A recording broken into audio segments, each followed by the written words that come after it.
So good morning, good afternoon, everyone.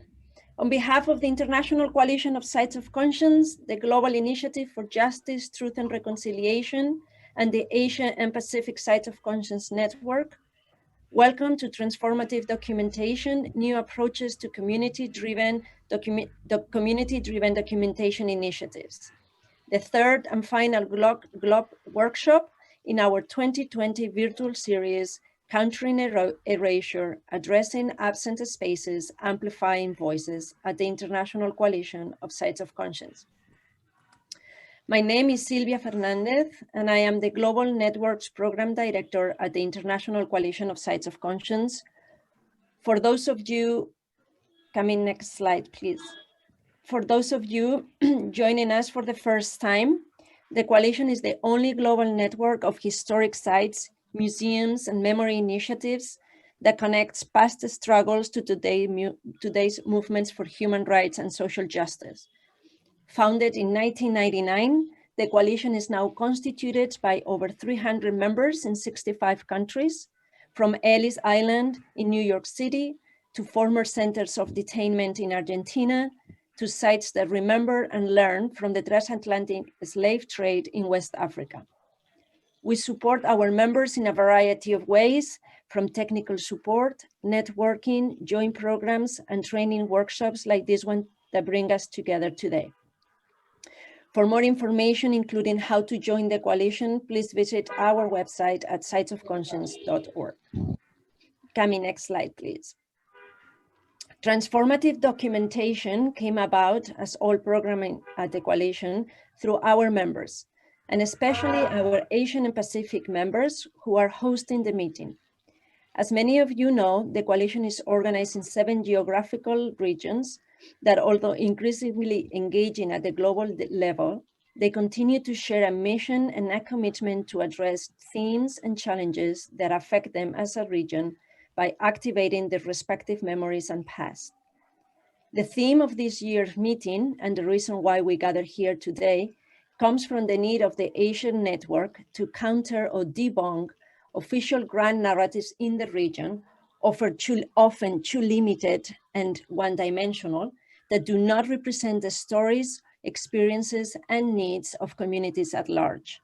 As a result, during last year's meeting hosted by our dear friends and colleagues at the Tibet Museum in Dharamsala, India, the Asia and Pacific Network agreed to allocate all efforts, resources, and activities to bring to the fore the voices of victims, women, youth, and ethnic and religious minorities in order to create alternative, more inclusive, and egalitarian national and regional historical narratives. Transformative documentation, the title and the topic of this week's meeting, aims to be a stepping stone to achieve this mission. Through a combination of carefully selected presentations and panels, trainings and networking sessions, this week's meeting wants to support, give visibility, and strengthen community-led documentation initiatives that are actively contributing to social reconstruction, democracy building, and the promotion of human rights. The meeting has been designed to serve as a global platform for theoretical discussion, experience sharing, and skills building on the role of documentation as a tool for accountability, advocacy, and memorialization. Over the next 4 days, participating panelists, speakers, and trainers will share experiences on documentation from a variety of contexts, such as the Global Initiative for Justice, Truth and Reconciliation Community-Led Documentation Program with Rohingya refugees in Bangladesh, and community truth-telling experiences in Africa, Asia, MENA, and Latin America. The meeting will also offer to Coalition members a 4-hour training on the role of community-led documentation in transitional justice processes. The training will be structured in 2 sessions. The first session will take place tomorrow, December 8th at 4 p.m. Dhaka time, 11 a.m. CET, and the second session on December 9th at the same time. I strongly encourage you to join. Finally, as an organization led by women, or mostly by women, serving and supporting hundreds of initiatives led by women, We at the coalition are fully committed to ensuring that our work integrates a gender transformative approach. To that end, in 2018, we launched the Coalition Women of Conscience Initiative, which aims to amplify the voices of women in memorialization and transitional justice processes. Most recently, we launched the Women of Conscience Community, a hub for our sites of conscience women to come together, support each other, and build women leadership. We had our first opening session a couple of weeks ago as part of the Latin American and Caribbean Global Meeting, and we will hold another 2 sessions this week. One this afternoon at 5 p.m. Dhaka time, noon CET, and the second one on December 10th at the same time. Before I head into the meeting in full force, a few notes. Please remember that the meeting is being translated into Arabic, English, French, and Spanish. To activate the feature, please click on the interpretation icon that you will find at the bottom of your screen. If you have any questions, please make sure to use the chat box and send an email to tech support. Camila is helping us with all these technicalities. And I want to use this opportunity to say thank you to Camila because she is based in New York and it's 3 a.m. in New York. So thank you very much. Also, please to make things a little bit easier for our translators, try to speak slower than you might normally. Remember to keep yourself muted when not speaking. If your connection is bad, try to turn off your video. In the chat box, as I mentioned earlier, Camila has posted the meeting's agenda in Spanish, English, and French, as well as the links to 3 resource Padlets. These are virtual flip charts to help us archive thoughts and resources during this meeting. And lastly, at the end of each session, you will be directed to 2 polls about how effective you found the session. At the end of the day, you will also receive a larger survey. We ask that you please take some time to fill these out as they are crucial to our work and evaluation and future programming. Without any further delay, I would like to introduce my dear colleague, Dario Colmenares, Program Director at the Global Initiative for Justice, Truth and Reconciliation, the Coalition's flagship program on transitional justice. Dario played a central role in the Center for Memory, Peace and Reconciliation in Bogota since its creation in 2008, where he coordinated participatory truth-telling programs in art and culture with ethnic and rural communities for nearly 1 decade. He has also been a consultant in transitional justice for several international donors in the implementation of the Colombian peace process, and has extensively participated in promoting memorialization initiatives in the Latin American region. Before joining the coalition as a staff member, Dario actively contributed to the Coalition Latin American and Caribbean Network and led GIJTR's program Supporting Truth, Justice and Reconciliation in Colombia, focused on strengthening participatory processes with the Truth Commission and the Unit for Searching the Disappeared. Dario, once again, thank you for being by my side this morning. I know it's crazy early in Bogota, so double the appreciation. Please. Hello, Silvia. Thank you. Thank you very much. Okay, so, well, I am very pleased to be sharing this space with all of you from across different continents, and I very briefly like to introduce the Global Initiative for Justice, Truth and Reconciliation. This is a flagship program of the International Coalition of Sites of Conscience, but it is basically a consortium of 9 organizations from the US, Latin America, Asia, and Africa, with different areas of expertise, where we join efforts for several programs across the world, and each of the programs is developed by a different combination of the the partners of this global initiative. The main role of the, or the main focus of the initiative is to develop civil society organizations' capacities in actively participating in transitional justice processes in the countries where we operate.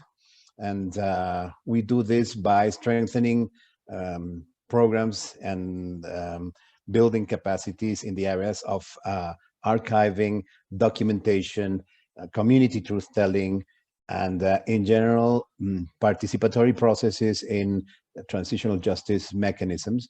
So we support not only civil society organizations, but also transitional justice institutions in their programs to develop participatory processes with the communities.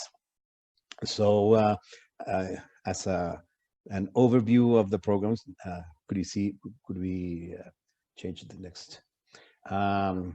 The Global Initiative for Justice, Truth and Reconciliation has several country-based projects supporting their transitional justice processes. So very briefly, I will just mention them.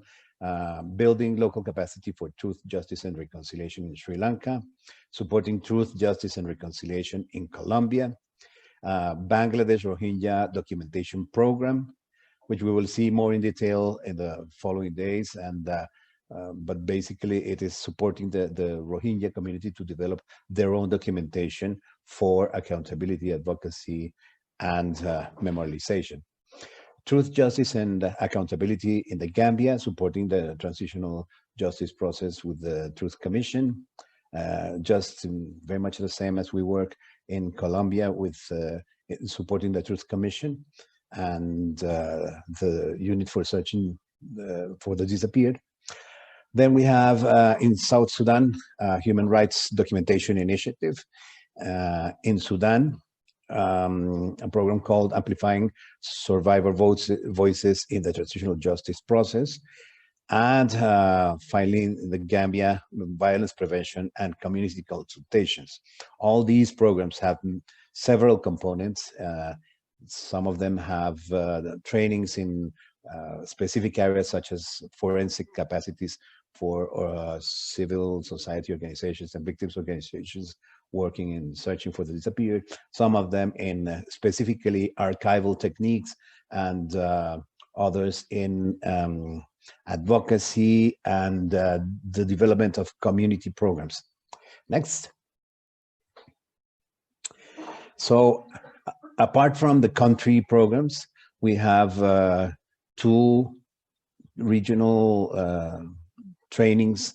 One of them called the Middle East and North Africa Transitional Justice Academy, and the other the Forensic Academy in Africa, MENA, and Asia.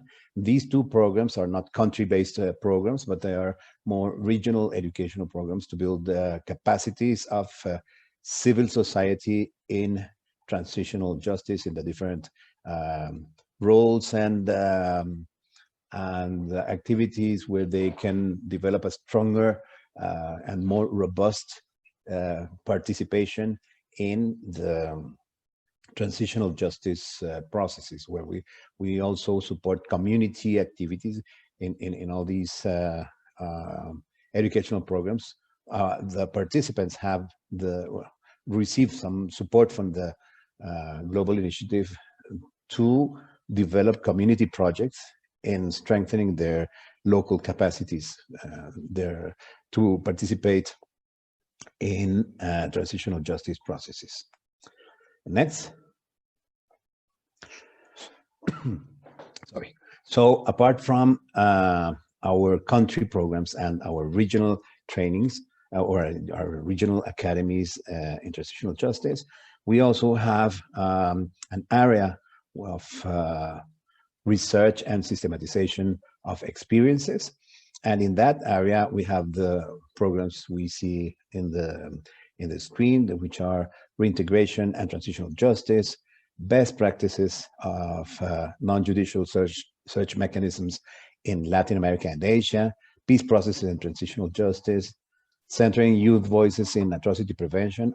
all of these are research programs where several members of this consortium and some of the member sites of the global programs of the International Coalition of Sites of Conscience work together in developing research projects and developing tools and systematizations of experiences for the better development of for a better development of our programs in country-based activities. So, as I was telling you, well, we have a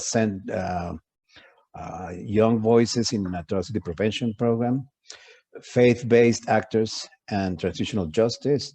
We also have another program in the responsibility of private sector actors in transitional justice processes. Migration and transitional justice is another area of research, supporting CSOs in digital archiving and advocacy to develop tools for CSOs to be better prepared to develop their archiving and digital archiving techniques. And finally, another program in engagement of indigenous communities in transitional justice processes. So I don't want to take much more time because I think I'm already reaching my limit of time and I don't want to take anybody else's time. But we will have the opportunity of sharing some of the experiences of our global initiative and our Sites of Conscience network in relation to developing documentation for accountability, for memorialization, and for the purpose of truth-telling. Truth-telling, memorialization, and accountability are very much linked together, as you will see from the examples that we will have the chance to discuss across these, along these days of this week. So I'm pleased to be sharing this space with you and welcome everybody to this very exciting regional meeting, but also global meeting, because it will bring people from across the world to discuss these very relevant topics for the development of human rights accountability-based culture across the world. Thank you.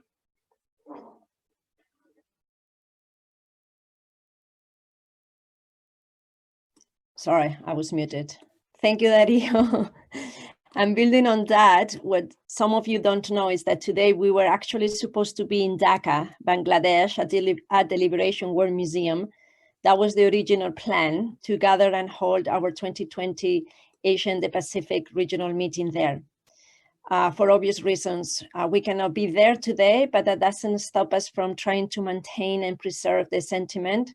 That's why there are little hints throughout the agenda that help us be closer to Liberation War Museum, like the time in the agenda being primarily in Dhaka time. So it's my great pleasure to actually introduce Mofidul Hoque, founder trustee at the Liberation War Museum, a mover and shaker and a true champion for human rights. Mofidul has written more than a dozen books on social, cultural study and history. He has been awarded with the Bangla Academy Literary Prize and the National Award Kushay Parak. Mofidul, I don't know if I pronounced that correctly. As already mentioned, he is the founder trustee of the Liberation War Museum, a people's organization established in 1996. He directs the Oral History Project at the museum that has accumulated more than 50,000 eyewitness accounts of history. He's involved in promoting justice for genocide and the concept of peace and tolerance in society. As director of the Center for the Study of Genocide and Justice, he's pursuing the cause both nationally and globally. He is the key organizer of 6 international conferences on Bangladesh genocide and justice, the last one being held in Dhaka from May 19 to 21, no, from May 19 to the 21 in 2017. He recently directed a study to collect testimonies of Rohingya victims of genocide and analyze those from international crimes perspective. Mofidul, we may not be physically there at the Liberation War Museum today, but we are in a spirit. The floor is yours. Thank you. Thank you, Silvia, for the introduction, and we welcome you all on behalf of the Liberation War Museum. And as has been explained by Silvia, the regional meeting was supposed to be held in person, and the Asia Pacific Sets of Conscience meeting from today till 11th December. We were looking forward to this occasion, which was supposed to be held in Dhaka, Bangladesh, and all the premises of the Liberation War Museum. This could be a great opportunity for us to host the meeting, to show the participants our work of memorialization and learn from the experience of others. Unfortunately, the outbreak of COVID-19 has prevented us from hosting the regional meeting. We all are in difficult time. Our doors are closed, but we are looking for new opportunity, opening new paths to carry on our work. We are happy to note that International Coalition of Sites of Conscience is continuing its work, and the regional meeting is going to be held online. As an online platform, the meeting has become more inclusive, as apart from Asia and Pacific Sites of Conscience, we are also having participants from Latin America, Africa, and wider world. The program has also expanded and incorporated many new innovative ideas. We are sure at the end of the 4-day session, we all will be fruitful, we will be benefited, and able to identify greater opportunity to strengthen our work, open new paths to move forward. Here we would like to share with you two important aspects of our work. In 2021, Bangladesh will celebrate 50th anniversary of its independence, which is also 50th year of Bangladesh genocide. We want to commemorate the occasion by remembering the victims of genocide and work for its prevention. We need global cooperation to highlight this tragic genocide in the history of 20th century and lesson learned from that. We have formulated different plans to commemorate the event, and we need the cooperation of all of you who are engaged in memorialization, who are commemorating the past atrocity, and who are trying to strengthen the civilization's struggle to move forward to build a world of peace and harmony. So I think International Coalition of Sites of Conscience is a great platform for us to commemorate the event, and we look forward to have further program with you on this regard. Secondly, we think that regional meeting is a great occasion to address the ongoing issue of genocide of the Rohingya community in Myanmar. Bangladesh, a victim of genocide of 1971, has given shelter and providing support to another victim of genocide from our neighboring country, the Rohingya community, the great influx which has happened in August 2017. And the world community knows about it, but the ground reality is also very difficult, complex, and there are many trends within there. We are happy to note that International Coalition of Sites of Conscience has got engaged to provide support to the Rohingya community, and also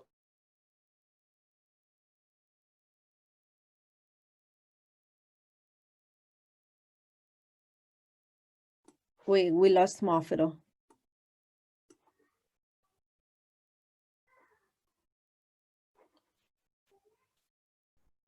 Yes, we'll wait.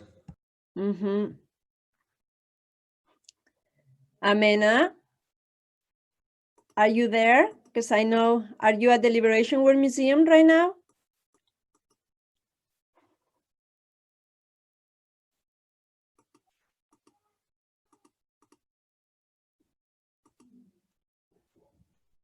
Let's just give him, because I just saw that he. Let's Yes, yeah, him. I am back. Yeah. Okay. Everything sorry. okay? Yeah, yeah.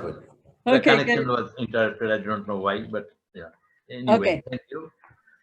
So this is the one area I think where the coalition has started to play its role, and also we, the global community, has to be more active and try to see that how we can contribute fruitfully in confronting the situation.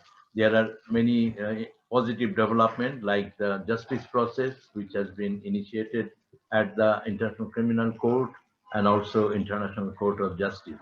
And Human Rights Commission has, they have their independent commission report, and they have also engaged another new commission, IIIMM, in Independent Investigative Mission for Myanmar, and they also need support from the those who are engaged in documenting and addressing the atrocity issue.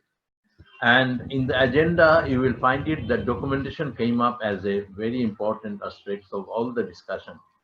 And we, as a victim nation, we are engaged with documenting our past atrocity. And we feel that this is not only documenting the past, this is also an opportunity to give voice to the victims and also connect them with the new generation and make the experience intergenerational. And so the documentation is very much part of memorialization, the part of the coalition's core philosophy and work. And we are hopeful that if we can do it in a coordinated way, in a very, with taking into the experience of the experts and from other sites and countries, this can be really a exercise, not only supporting the Rohingya community, but the global struggle for peace, justice, tolerance, and harmony. And finally, I would like to draw your attention to one aspect of the Rohingya issue, which is transferring 100,000 Rohingya refugees to the island called Bhasan Char. I think the national efforts, the national community, the government of Bangladesh and international agencies, donor agencies, also the UN bodies need to work more collaboratively into this issue. There are a lot of misunderstanding on that this island is in a very fragile condition, and the refugees will be far away from the mainland, and it is not livable to them, and they will be forced to go there, which are all things different from what is the ground reality. No one is being taken there forcibly. The leading members of the community, the Majis, were taken for a visit, and then they came up with the willing refugees. And just last week, 1,500 refugees were transferred to the Bhasan Char, where they have very organized facilities for not only for their staying and livelihood, but also for many different kind of works, for their education, for their other requirements of life. And the reports that is coming from Bhasan Char is that refugees are very happy to be there, because the space they got is as per the UNHCR recommendation, and also the living condition is very much like they had been in a free territory with their own ownership of the livelihood. And we think that if the international community is also supportive, the volunteer transfer will be done in a smooth way, and that will also create ease the burden of the refugees in Kutupalong, which is now being termed as the largest refugee camp in the world, and also ease the life and open new opportunities. So we look forward for the global partnership and cooperation, and we are confident that as the Bangladesh genocide issue has also been addressed in many different ways through global solidarity, Rohingya genocide victims will also get global support and solidarity and international sites of conscience, and all the partners will play a definite role into this. We are very hopeful, and we again welcome you, and we are thankful to Coalition for giving us the privilege as being one of the virtual hosts of the conference. So thank you all and wish every success to the regional meeting. Thank you, Mofidul. And now I would like to introduce my colleague, Pratimanarayan, Senior Program Manager at the Global Initiative for Justice, Truth and Reconciliation. Pratima has over 14 years of experience conducting and leading investigations into violation of international human rights and humanitarian law, as well as white-collar crimes involving corporate and government entities. Her expertise on gender has been cited in legal treaties. Pratima began her career with the Legal Aid Society in New York City, where she managed emergency eviction cases for impact litigation in the South Bronx. She then practiced law with private firms before going on to hold various positions with the United Nations, including most recently as the Chief of Investigations for the UN Commission on Human Rights in South Sudan. Pratima's diverse range of experiences includes monitoring and reporting on breaches of international human rights and humanitarian law with the United Nations Peacekeeping Mission in Mali, developing capacity building programs in education and curriculum, as well as advocacy and legal representation with various non-governmental organizations in Japan, South Africa, and Greece. In 2018, Pratima was selected to participate in a US Department of State investigation into atrocities allegedly committed against the Rohingya community in Myanmar. Pratima, thank you again for being here at these wee hours. She's also based in New York. So thanks, and it's all yours, Pratima. Thank you. Thank you so much, Silvia. Welcome everyone to the Asia Regional Conference of the International Coalition of Sites of Conscience. As Silvia mentioned, I'm Pratimanarayan, a senior program manager with the coalition based in New York.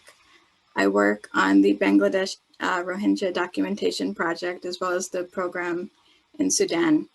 And I'm pleased to introduce to you today, Ms. Rita Ishaq-Ndiaye. This truly is an honor. I'm probably not supposed to tell you this, but when I supported the migration mandate with the UN Special Procedures in Geneva, they would always talk about Rita in our staff meetings. Rita this, Rita that, everyone was always talking about Rita. You knew that she was someone important to know in the field, and you knew that she commanded respect. I only met her once in passing, but I knew that she was about her business. As we launched the Women of Conscience initiative, it's important for me to say that Rita is the kind of woman that younger human rights defenders look up to, and the kind of woman that older women rejoice in because they see the promise of the next generation. For those of you who don't know, let me tell you more about Rita. In 2018, she began a 4-year term as a member of the United Nations Committee on the Elimination of Racial Discrimination. Prior to this, Rita served as the United Nations Special Rapporteur on minority issues from 2014 until 2017, and was appointed an independent expert on minority issues by the Human Rights Council in 2011. Rita holds a Master of Law degree from Peter Pazmani Catholic University in Budapest, Hungary. She says her work is very much inspired by her own experiences of prejudice and discrimination. Rita's father's family was forcibly moved under post-war population transfers from Czechoslovakia to Hungary due to their Hungarian ethnicity in 1947, and her mother is of Romani origin. Rita has been working on human and minority rights since her university days. Please join me in extending a warm welcome to Ms. Rita Ishaq-Ndiaye.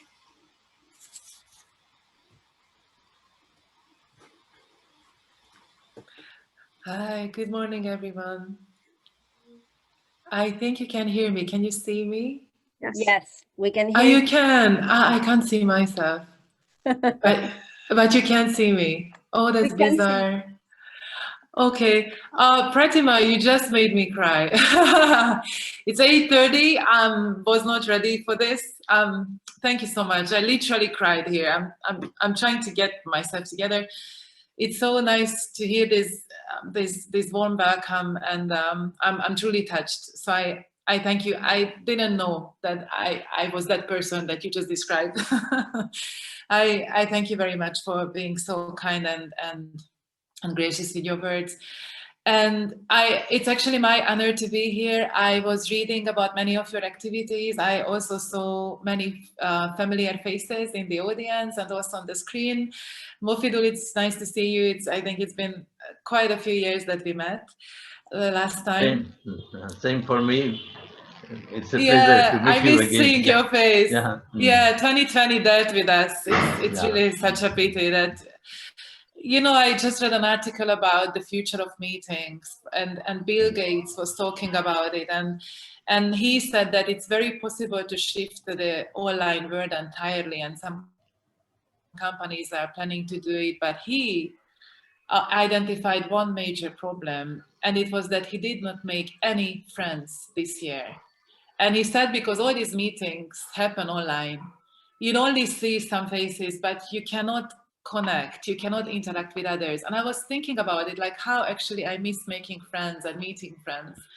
Because, you know, when there are a few speakers and a few other people in the audience who can take the floor, it cannot replace to actually go and really make connections. So it's such a pity that we spend this whole year so much isolated from each other, when the world just, I think, had to come closer. But while we are trying to hang on and see whether 2021 will give us something nicer and warmer and better. And so when I read about your activities of many of your NGOs and museums and initiatives, I was really touched, because I must say that this is what we need at the United Nations, and we would need more of it. Your own interpretations of what is happening in your own communities, because we are really in dire need of hearing more from grassroots communities. And when I was thinking about today's discussion and on transformative documentation and what we have to sometimes learn when we interact with others, you know, immediately I had a memory coming back to me from many years ago when I went to work in Bosnia and Herzegovina, into Srebrenica. But it was interesting because I had to look for an apartment in a neighboring town, Bratunac, and I got an apartment on a street called Gavrila Principa. And I remember how shocking it was for me, because for us, I am Hungarian. And so for us, Gavrilo Princip was a terrorist who assassinated Archduke Franz Ferdinand, and he triggered the First World War. And I remember how conflicted I was, I think I can say, to live on a street which was named after a man that I was brought up to believe that he was a terrorist. And then I had to dig the history narratives in Bosnia and Herzegovina about him. And especially in that region, Republika Srpska, I had to realize, like, for so many people, he was a hero. Of course, I read about, you know, his house that was destroyed 3 times but was rebuilt 3 times, and about the speeches that were all around his burials and his memorials. And I remember how I had to learn that, yes, my own viewpoint about things is relative, because for some others, it's something completely different. And Pratima so kindly talked about my own experience as being a Roma person in Hungary. And I also reflected on what I actually have learned about my people throughout my education. And I had to realize that it was actually zero. If I think about what I gained as a knowledge about the contribution of Roma to the development of my country, let it be arts, poetry, but even the freedom fighters who fought along with the Hungarian troops, I realized, like, I knew so little. And, you know, we only heard about musicians, but for example, I never knew that my own group, the Roma group that my mother belonged to, they have been slaves in Romania. And until today, nobody talks about that slavery. And there is absolutely no discussion about, like, what happened, and even, you know, reparations. It's just not in the public knowledge.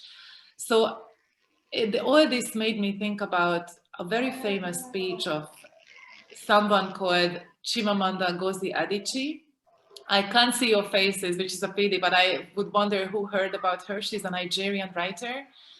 She's one of my, actually my contemporary, favorite contemporary novelist and author. And she has a very famous TED talk. And if you had not listened to it, please try to find it. You have, Silvia. Yeah, she has a very famous speech, which is about the danger of a single story. And I think that today and the next days, we are actually talking about it. Like, what is the danger of having one story about a person, about the peoples, about the country? And I can see a link. Thank you so much from Pratima.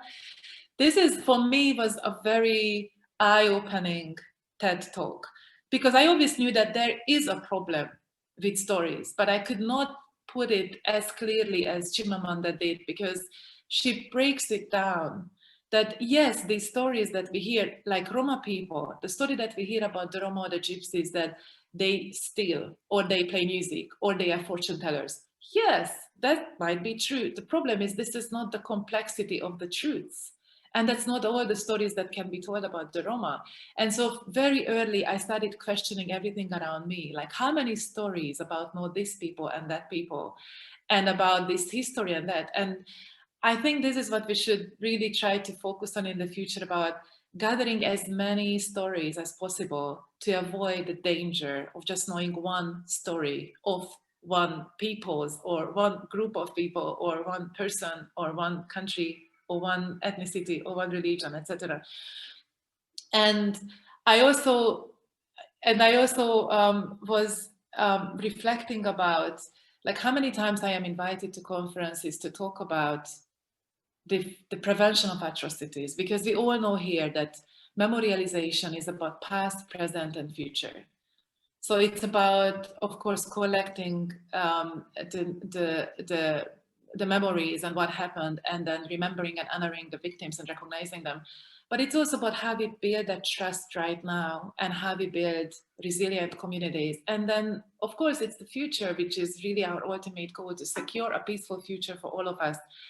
And so I was often asked about how we can ensure that a society holds together and that the people can live with dignity and equality. And when I was thinking about it, you know, what came into my mind is the example of a human body. Because if you think about the human body, and science says it, that to understand how the large operates, we need to see how the little operates. And so there are trillions of cells in the human body, right? And they all come in different sizes and of shapes. But even one, the dysfunction of one can destroy the harmony. And so they all have to work together to keep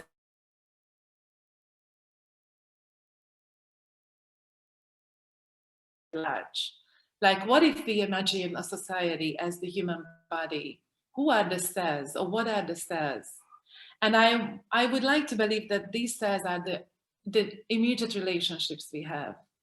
Now, these can be friendships, these can be civil unions, we can call them marriages, but I think we need to examine what really keeps our relationships going and stable. And so I went into looking at relationship advices. It's very funny, but I think it's very important to understand what is advised to us. How can we live together with our immediate environment? And I will just list you a few. So first of all, they say, do not try to change each other. They say the most successful couples are the ones who recognize and appreciate the differences between them. They also talk about the importance of revisit the past. And now in this community, we don't have to talk about it because we are here exactly because we recognize the importance of this. Number 3 advice is usually always listen to each other and take decisions together. Number 4, if problems persist, approach them differently. Number 5, a crisis does not mean that a marriage or a relationship is over. And number 6, and this is my personal favorite, love is a verb and not a feeling. So now we should try to break this down to a society at large and go through them and understand what each of these advices tell us. First of all, do not try to change each other. It comes back to all kinds of attempts for assimilation policies. In international law and standards, it is unlawful to try to change somebody's culture, religion, identity, or language. Everybody, every minority group has the right to be his or her, a person's identity promoted and protected. And protecting is the minimum, promoting is a little bit more. It's about education, it's about media, it's about self-representation. But it's also about, of course, good governance, how we have to allow people to have their own kind of arrangements. It can be territorial or administrative or legal, to enjoy, you know, their own identity and their own equality and dignity with others in a peaceful setting. So if you remember, number 2 was revisiting the past. And here, as I said, this is obvious for all of us. We have to go back together to what happened. We have to understand together what this meant to us. And it is not always a possibility to convince each other, but at least the recognition of our different understanding of things. And the tolerance and respect that comes with acknowledging the differences is really what can make us work and hold on to each other. Number 3 was always listen to each other and make decisions together.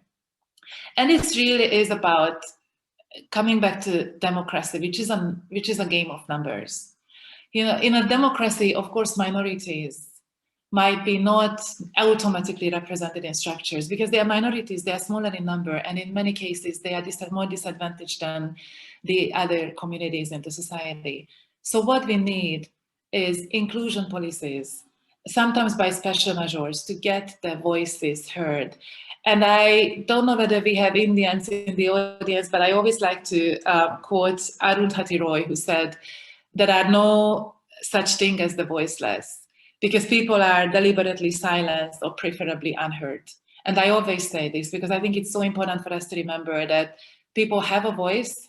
If they are not listened to, it's because of a choice, and it's not because they have nothing to say. So we have to make sure that everybody can participate in decision-making processes. Now, number 4, if problems persist, approach them differently. I find this really interesting in the level of society. This is when art comes in, culture comes in, different innovative interpretations, and especially youth. This is when we have to listen to all kinds of constructive and sometimes unconventional solutions for the society's problems. Number 5, a crisis does not mean a marriage is over. And I like that because it means that we have to settle disputes. We have to find a way to move on. And this is when transitional justice processes, truth-seeking, reparations, and reforms come into the question. And then, as I said, my personal favorite is the last one. Love is a verb, not a feeling. Now, what does it mean? It means that in every relationship and in every society, we have to actively maintain these positive attitudes. We cannot at any point of history sit back and say, our society worked it out. We know how to live with each other. You know, maybe we have been through a conflict, but now we learned from it, and now it seems like everything is okay, because this is very often on the surface. What this means to me, that love is a verb and not a feeling, is that we actively have to support each other constantly, to check on each other, to check on different society groups, the different communities, to make sure that they are okay. It's not just about a passivity of hoping that things go well, but it's about an active engagement on a constant structural way to make sure that everybody is living their life in equality and dignity on a daily basis. And so there are a few technicalities.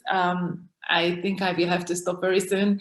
I won't go into details, but you know, in international law, we talk about, first of all, of course, the need for a constitutional legislation which would enable a conducive environment for enjoying the rights. But then I like to talk about mechanisms and structures and institutions, because what I realized during all my travels to many countries, also affected by conflicts and war, the problem is that there are no dedicated mechanisms for coexistence and for peaceful relationships, or for community relations or minority protection. If you have no mechanisms, who is in charge to enforce the laws? And who will take care of this communication and trust building with the communities. So I would really want us to also think about the importance of mechanisms and structures to be in a country. And I will close now because I think you might have some questions by saying that as I started, the United Nations needs your voices. Please never underestimate the importance of your single voices, because the UN is just as strong as people tell us their own stories. Imagine that we, as the members of treaty bodies, we literally sit in Geneva. It's an ivory tower. We sit in a palace in one of the most developed countries, one of the most developed cities and the best place in the world. And we have to assume and understand what happens in a country when we examine a country. How can we do it? Of course, only by reading and hearing from people on the ground about what's going on, because we will receive the government report. But if the NGOs do not submit us parallel reports about how they see and how they perceive the government's performance, we will not be able to ask the right questions, and we will not be able to come to the right conclusions. And it's very difficult to travel to Geneva, but there are some organizations that facilitate the attendance of civil society to our meetings. And as I mentioned, you can also submit your reports. You can help us with follow-ups. I also want to just quickly call your attention to the fact that we have early warning mechanism at my committee. So if a community or group of people, a minority group is in danger, you can come to us and seek protection. We are not that fast, but as soon as we can, we get in touch with the governments in concern, and we push for solutions, and we show them that we have an eye on the situation and they cannot do whatever they want to do.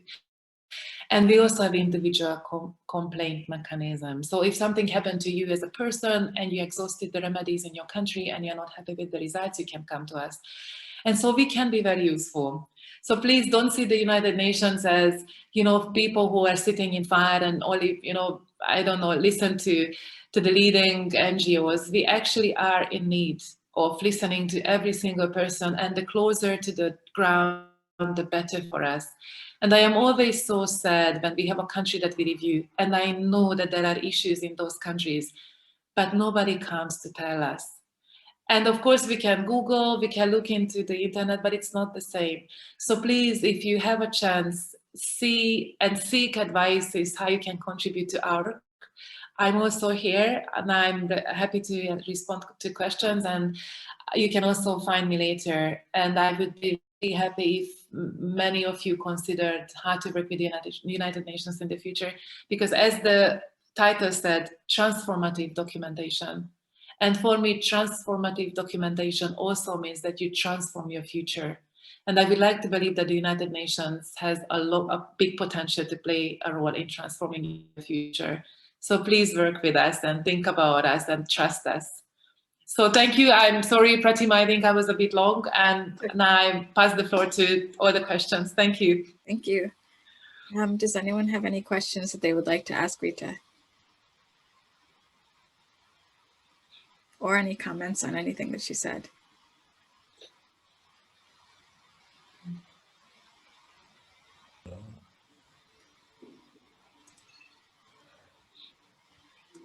Hello, I am from Sri Lanka. Can I speak, Pratima? Yes, please go ahead. No, just from Miss Rita. She came to Sri Lanka. She visited I know office. You. Yes, yes, I remember. Hi. Yeah, hi. How are you? You came to my office in Kandy. Yeah, just. I know. Yeah, you have mentioned that UN is working and help us. But the only thing is, that I have submitted because I represented the minority community who are migrant during the colonial period from India, working in the tea plantation, and also some are scattered in the northern area also. But we submitted, and you also put your report about us, but still the question is pending, because still we didn't have that kind of inclusion in Sri Lanka, because now the government is going for a new constitution. So tomorrow we will submit our proposal to the constitution, do you think that we can send it to you also?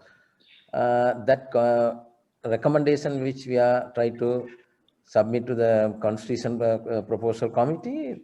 Absolutely. And I'm also thinking about how you could work with the special rapporteurs, because, you know, they are very quick in sending letters to the government, and how they could maybe support your cause. Because the problem with my committee, as you know, that it's 18 people, so we don't move that fast. That's why I was saying, like, even our urgent action is not always urgent. But I'm very happy to read what you have, and then we can have a brainstorming about how we try to strengthen your case, and maybe get some supporting voice. So that you can influence the outcomes. That's a good idea. And please, yes, send it to me. I'm sure but I think also you might have my email address. But I can put it in the chat box right now, and then you have it. Okay. So please feel free. You are Nice very welcome. It's good to see you. Yes, it's been such a long time. You haven't changed though. Okay, bye. I think we have time for at least a couple more questions. Does anyone else have anything that they would like to ask Rita while she's here?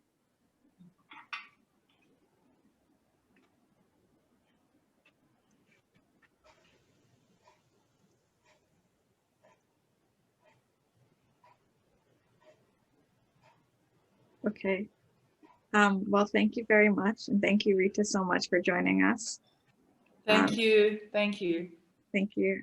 I'll hand it over to you, Silvia. Thank you. Thank you. Thank you. Thank you, Bye. Rita.